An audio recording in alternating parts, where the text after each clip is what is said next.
My wife refused to help me financially because I needed to sort it out myself as the man of the house. She is shell-shocked when I make a decision to live our lives separately. I work in a very niche industry and last year or so has been really difficult due to market conditions. Many of my colleagues got laid off and so was I. At the time, I had just refurnished our home, so I was in debt. My wife also works, and she earns more than me back then. I went to her and asked if she could help me while I searched for work. I proposed that we sell some of the gold that was given to us at the wedding. We live in Turkey, and there is a tradition of giving gold to newlyweds to help them financially. These are meant to be used during difficult times. She rejected the idea and said, "I do not want to sell my gold." I tried to reason with her by saying closing the debt would greatly help us to have more stable financials. She refused and told me to sort it out myself somehow because I am the man of the house. I asked her to at least use some of her savings, and I can pay it back. The context here is that I let her save most of her earnings while paying for most of the things myself because women are more vulnerable to financial changes than men here. I wanted her to build her own savings and made sure to help her with a retirement account as well. I asked her to give me some of her savings for debt, and I can pay her back once I sort myself out. She refused that, too. This period had been extremely difficult for me. I fell into depression and contemplated my choices in life. The interest in loans is already piling up. The funny thing is everything was going great before this, and I thought we would stay together through thick and thin. Sometimes, the banks are calling her and she would call me screaming that I have to fix everything because I should not let my problems be her problem. My older sister helped me to pay the monthly installments during that time. At the beginning of this year, I found a great job in the same industry and am thriving.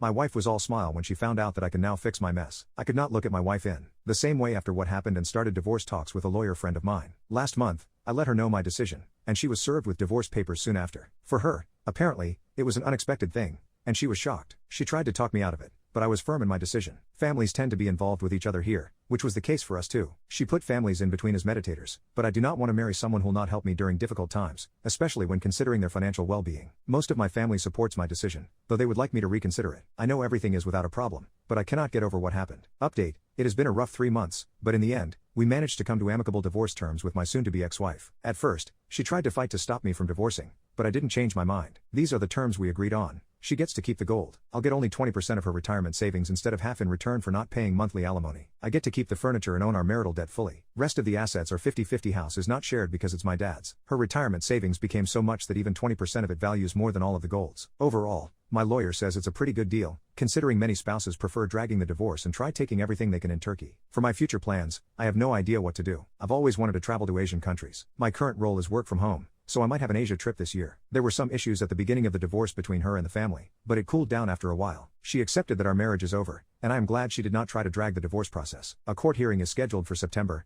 and after that, we'll be done, hopefully.